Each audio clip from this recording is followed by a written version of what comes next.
Пурнеде сывлық сунадып, эфирда вести интервью кыларым. Эпир баян Украина шәрежінже. Кудырықри чаварсинген дешлехен ердюші баденже, Надежда Лисовая келенже хынара. Тавақ сере Надежда Ивановна, хавырбатырда ежіннышын, аякри чаварсем, эсир баян хавара Украина шәрежінже. Мінле дуядыр, мінле бұрынадыр.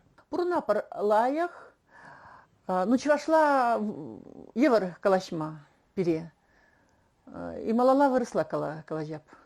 У нас все чуваши здесь люди семейные, у всех свое хозяйство, у всех свои какие-то проблемы. Ну, сами знаете, чувашский народ трудолюбивый. Не больше 10 тысяч сейчас. Ну, идентифицировать себя не хотят особо чуваши. Кто-то, наверное, стесняется, кто-то. Ну, а многие чуваши, когда собираемся на праздники, в общем-то, подтягиваются, познать свою культуру, свои традиции, свои корни узнавать. И с каждым разом становится это все больше. Ну, у людей интерес появляется, молодежь подтягивается, вот у некоторых уже дети начали подтягиваться. Мы стараемся не влазить в политику, вы сами понимаете. Поэтому стараемся не политизировать ничего, а просто мы проводим мероприятия спокойненько. Сирен ендешлехри баян, мишишинже. Ну, где-то 100 человек, либо чего сказать, щерчин, где-то около, но не больше, 80-100, потому что это же цифра колеблется. Надежда Ивановна, каларха изерчак Украина шәрежінже, Киевра бұрынадыр. Мінлеш сем дуза бұрадыр, чашлық пачихынны ішсем. Ну, мы проводим чувашские годуй, проводим собрания, собираемся где-то, чтобы просто встретиться, попеть песни, почитать стихи, ну, пообщаться с диаспорой нашей. Бір юры юрласа кадарда ядыре. Мы разные поем. А какую вам спеть? Вещь, вещь, кук-кук, вещь, кук-кук, варман херне сидичень, варман херне сидень, юман батне ларзаган. Ну, я прошу прощения, что у меня голос такого, ну, поем разные, например, Таван яла тавранзана, тяни не курзан. Многие песни поем. Берем песенники, из песенников поем чувашские песни. У нас же много женщин знают чувашский язык, как Люда, Цикл, Лира, потом Фаина Павлова. Женщины хорошо знают чувашский язык, и они вот с песенника прямо поют песни. Я могу только им подпевать, потому что, к сожалению, чувашский язык у меня хромает. Я стараюсь учить чувашский язык. Вот, и очень прошу, когда ко мне приезжают с Чувашии, прошу их, чтобы говорили на чувашском. У меня и мама, и папа чуваши были. Но мы росли в Марийской. И, в общем-то, у нас родители говорили на чувашском, а мы на русском говорили. У нас была русская школа. А на улице в основном марийцы жили. И, в общем, нам приходилось говорить по-русски. Когда начинаешь вспоминать слова, быстро восстанавливаются слова. Потому что это осталось где-то вот далеко в памяти остается это все. Урамра ирти бунучух, чуваш чельхини ильцень, савынадырах шаплавять. Конечно, если я слышу чувашский язык, особенно приезжаю в Чебоксары и слышу, когда молодежь разговаривает по-чувашски, ой, это бальзам на душу. Очень приятно, да, что народ пока еще не утерял свой язык. И что я хочу сказать, это очень важно, не утерять наш древнейший язык, который имеет значение в мировой культуре. Это я говорю об этом вот, уверенно, изучив, вот я 10 лет уже занимаюсь этим, я изучаю историю, культуру Чувашии, все, я говорю об этом уверенно, что все-таки чувашская культура, ну, тогда она была не чувашская, гуно-булгары, чуваша-булгары, оказали огромное влияние на культуры народов мира. Ведь они разошлись по всему миру. Здесь жили наши предки булгары, можно даже смело сказать чуваши-булгар, но они тогда назывались булгарами, ведь Булгария была от Черного моря до Уральских гор, вот это было все. Булгары населяли, был самый многочисленный народ, пока не пришли монголы, татары не повредили, хазары немножко уничтожили, не немножко, а хорошо, и потом монголы, татары тоже. Это все оказало влияние на уменьшение народа, что народ уменьшился, нас стало меньше. Но все равно вот очень хорошо тем, что народ не теряет свой язык, свою культуру. Малара хазынны эшсен батне даврынзан, тада мінгалама бұлдарадыр. Эзір дұрышны бе күнда кінегезем де дуашы, хамыр ендерсен бірге, шеш біл бірге. Ну, это же наш народный национальный герой. Как мы можем его забыть? Этого нельзя делать, но, к сожалению, вот сегодняшние власти все и больше стараются медленно, постепенно, но хотят убить память о Сеспеле. Поэтому вот эта стела мы построили, вот это памятники, они стоят, в школьной гимназии памятник стоит. Но, к сожалению, вот мы вчера были в Кровеческом музее, уже помещения Сеспеля нет. Конечно, хотелось бы. Я с мэром об этом уже говорила, но это бесполезно. И школа была имени Сеспеля, об этом все знают, но во времена помаранчевой революции это все начало ломаться, это все начало уничтожаться. И, к сожалению, школу Сеспеля мы пока не восстановили, хотя печать там старая. Музей мы восстановили по новой, мы сделали там ремонт по тем средствам, какие нам позволяли, потому что мы работаем полностью за свои средства. Единственное, что в этом году немножечко нам Российский культурный центр выделил аж 6500 гривен на проведение Годуев. Приходится самим, да. У нас есть такие, как Трофимов, Иванов, Люлин, которые действительно помогают материально нам проводить эти мероприятия. Они молодцы, вот эти мужчины, эти ребята молодцы, что они не жалеют своих денег и всегда вкладывают. Шешпеле уйрумах, вырынды халық, хизеплет ведь, туядыр вечана, курадыр.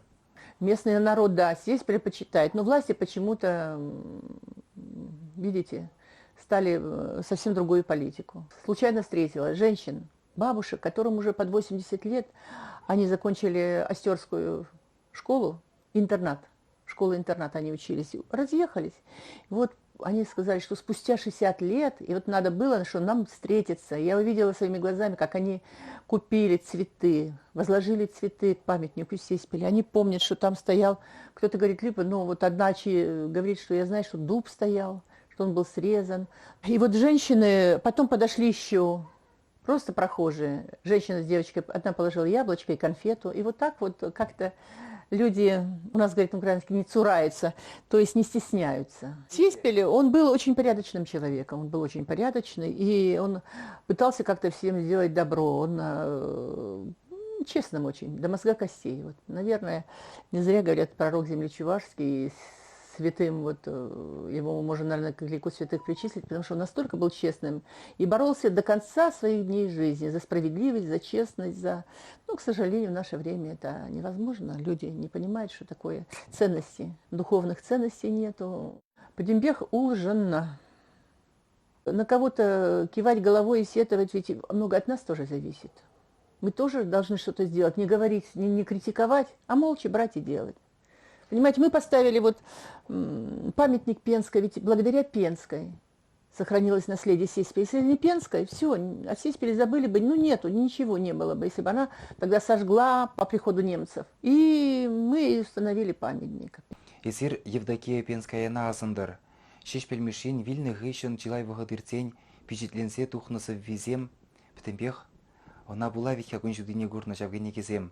Бұл витхя унунақсы визем, чапла ведь. Евдокия Пенская, она упросахварна. Сеспелениях. То, что в Остре, это рукописи Сеспеля. Это однозначно, 100%. Это рукописи Сеспеля. Потому что, когда Сеспель умер, Пакрышень берег это все. И когда он умирал, он очень просил Пенскую вот это сохранить. Очень просила. И поэтому это стихи Сеспеля. Когда ее изучаешь, когда ее прочувствуешь, она действительно поражает своей точностью, своей прозорливостью, своей выстраданностью. Вот его поэзия именно выстраданная. Она шла не просто так, а из души. Он писал с душой и с болью все это. Ебе пелетіп шешпел миши берге сирен хал кенеге духмала, хадырлейна зырына шағын берге галза барырға. Григорий Гусейнов, заслуженный писатель Украины, значит, выпустил новую книгу «Ветер с исходу» называется, «Ветер», то есть «Ветер с востока». И вот там о Сеспеле. Значит, она пока еще не вышла. Деньги Михаил Люлин, дай бог ему здоровья, проплатил. Он говорил, что к приезду делегации мы сделаем презентацию книги. Сирен хер волгенегене выросла кучарать Украина делгинжень. Шавеш мэлли был забрать. Она переводит, она знает хорошо украинский язык, она хорошо знает русский язык, она переводит на русский язык. Хотелось бы потом в Чебоксарах ее издать, эту книгу, на русском языке. Радует еще то, что в Чувашии тоже о Сеспиле выходят книги. Вот Лидия Ивановна Филиппова, потом Родионов выпустил книгу «Сеспиль, цветок земли и неба». Потом вышла книга «Мой стих миллионом повторен». Люди выпускают книги. Ведь, знаете, вот если честно, когда с проходом времени о человеке говорят больше и больше, и его понимают все больше и больше, это говорит, что человек был святой. Апла булзан вол хойжине алохуманныне пурде пелеше, туяще, онланаще. Да, особенно простое население. Говорят, что многие говорят, что Сеспиль не мог повесить. Даже вот Пенская говорит при жизни, не мог такой человек повеситься. И многие, что он не мог. Он не мог. Он был совершенно, он был борцом. Он мешал воровать чиновникам советской власти, мешал беспределом заниматься. Таких людей, сами понимаете. Уничтожали тех, кто не согласен с советской властью, да. Поэтому его повесили вот в Старогородке. Жители, по словам своих матерей и бабушек, рассказывают, что его повесили. Они рассказывают, что они его уважали, любили, подкармливали как могли. Поэтому они такие говорят, что его повесили. Нужно было власти рассказать, что человек повесился сам. А как же иначе? Довели человека до самоубийства? Вы же понимаете. Информация о том, что Сеспиль погиб, дошла позже в Чувашии. И народ засомневался, а так ли это было? Зная Сеспиля, они сомневаются. Многие факты говорят о том, что Сеспиль не повесился, а его повесили. Потому что возле дерева, если он ходил босиком, как говорил Пакрушин, писал в своих записках, опять же, если ему верить, то возле дуба или липы, сейчас есть спорный вопрос, стояли пара обуви. Откуда они там взялись, пара обуви? По всей видимости, тот человек, который помог ему, оставил там и со страху убежал. Знаете, это же такое дело. По словам Пакрушина, он ушел босиком в это утро. В последнее время он прятался в кустах, потому что преследовали его. Он прятался, они его подкармливали. И потом они говорят, что Сеспиля, потом повесили его, как говорят бабушки. А этой бабушке рассказывала бабушка. Он боялся, чтобы ночью его не убили. Он ночами не спал дома, а прятался на природе, в кустах. Люди, которые там еще живы, со слов своих бабушек и родителей, они подтверждают эту информацию. Кешехенде шешпілмеші журалнаранба шыржирым жул шидет, шак юбилее, мәнле паллыдыма қадырленні бірге калырға.